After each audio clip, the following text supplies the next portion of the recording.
We welcome you once again to our series of conversations with University of Texas athletic members, coaches, administrators, and the like here on TexasSports.com. My name is Craig Way. Happy to have you with us and pleased to be joined by Longhorns women's golf coach Ryan Murphy. Murph, indulge me for a moment here because I'm going to go with some numbers here and then ask you a question.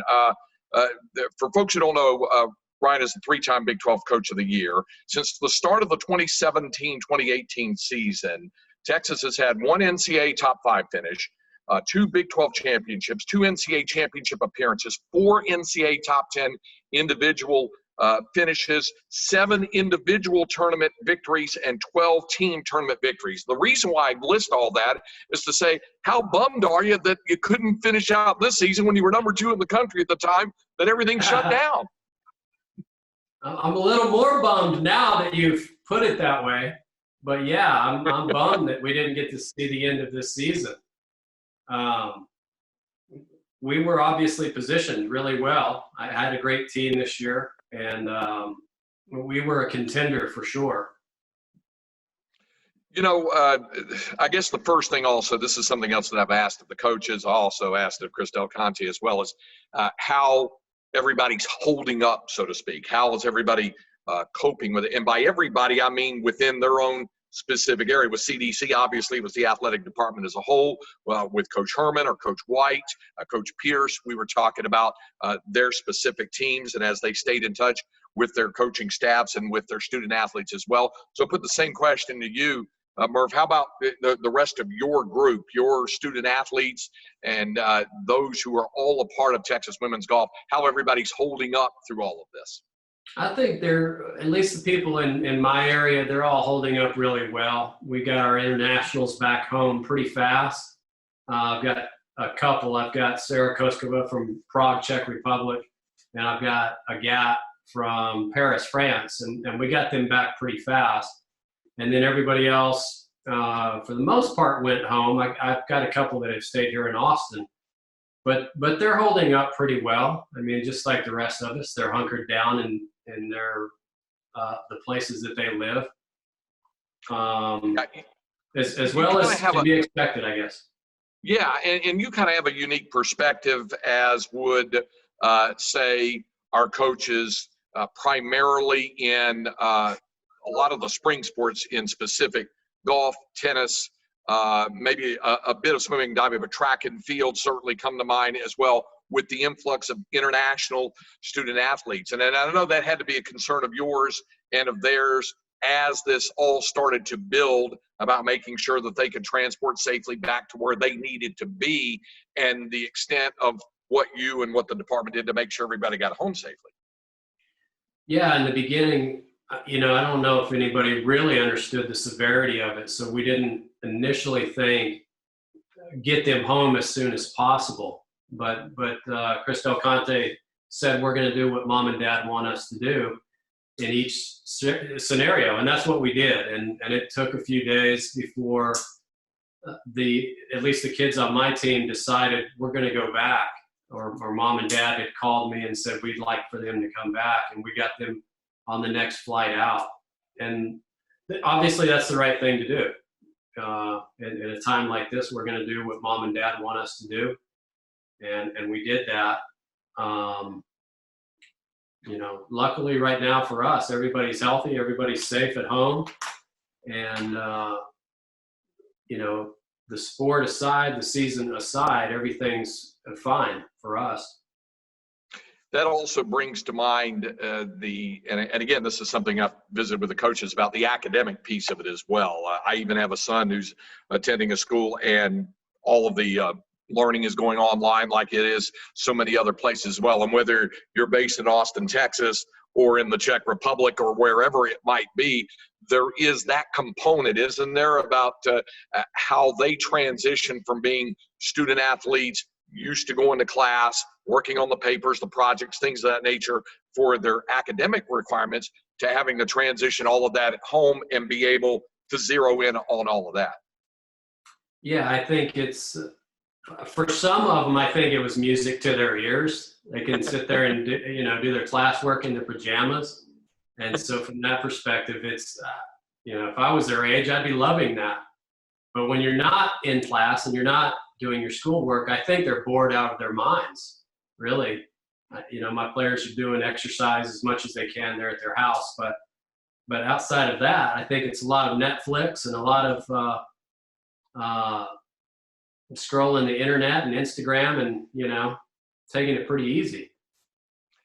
You brought up where I was going next, and that was when you mentioned about exercises and things of that nature. When I visit with Coach Herman and we talk about football, there's things that they're doing with makeshift weights and things of that nature as well. And then there's certain drills depending on the sport and what it requires of your physical skill level. And for folks who don't understand, I'd like you to explain to them exactly what the challenge is for your group to go through what they have to do to stay in the physical condition that they need to be in to be outstanding golfers, as well as we've talked about what a mental game it is, how important the mental side of it is. But what about the physical thing and what your advice to them has been and what they're endeavoring to do to keep themselves sharp physically for the next time when it comes that they'll be able to get out on the golf course? Well, luckily for us, we're not like football players or basketball players. I think it's a lot easier for us physically to stay in some sort of golf shape. If you're, and we have a great strength coach, Clint Martin, who's provided them detailed workouts to do there at their homes. If all we're doing is core work and flexibility work, and we're working on our glutes and our abs, and we do that consistently, you'll be golf ready, at least from a physical standpoint, when we come back. Now, the fine motor stuff that you practice on a regular basis, there's going to be a lag there. When they come back and they start to get back into it, they'll have to be hitting the smaller shots more often, the chipping, the putting. That's what you have to shore up as soon as you can when you come back. And then competition, there's no substitute for that. So the more you compete, the more you play in a tournament, the better you are in tournaments.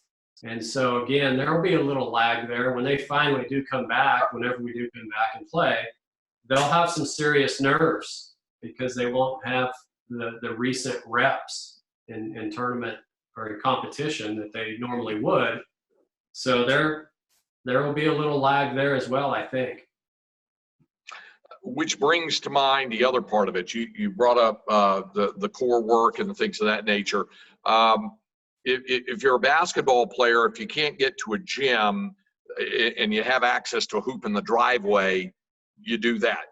Football players can only do so much, obviously, from the physical, but there's the strength side of it as well. I've even seen, even in the park near where I live, a single tennis player can go in solo and hit balls up against the wall or something like that. What about your group? Does it depend on what they're able to do in terms of being able to chip in a backyard? We've all seen the videos of people putting in their living room, obviously, but that's an entirely different surface you're dealing with as well. So what goes into it in terms of the skill level things that your student athletes can still try to do to try to keep as sharp as possible? Well, you definitely can putt indoors. Anybody can do that. And just going through that motion is a good thing. That's fine motor skills, and anything you can do there is helpful.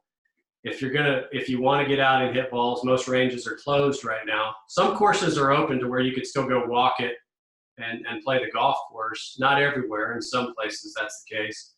But if you don't have access to play, you can put up a makeshift net in your backyard and, again, get reps hitting balls. The one thing I've stressed to my team is this right now it's an interesting moment because they are, for the most part, at home.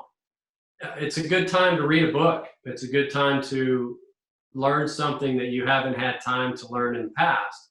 Maybe it's a psychology book. Maybe it's just another golf book that you've wanted to read for a long time. Now's a great time. You have a lot of time on your hands, so make the most of it. It's interesting bringing up that side of the mental side, the academic side of it in terms of the game. When we think of great books, we obviously think Mr. Penix's books as well, and along those lines, are there specific ones that you recommend, or that your student athletes, that your golfers have told you, like, hey, yeah, I settled in and I read Ben Hogan's book, or I read Byron Nelson's Black Book. I read, some of those other ones that you say, yeah, that's a good one. You might want to try that one. And then, as well as, like you said, if there's something that works to the mental side of things that you recommend. There's a lot of great books, and I've read a lot of them through the years. I would say Golf Is Not a Game of Perfect is a good book. Any Dr. Rotella books are good. You mentioned Ben Hogan. Anything, five Lessons from Ben Hogan is a good one, obviously. And it may not even be golf related. It might be related to sports psych. It might just be related to how your brain works. The Power of Now is a good book. There's a lot of good ones out there. It doesn't have to just be about golf. I mean, it can be about other things that actually can help your golf.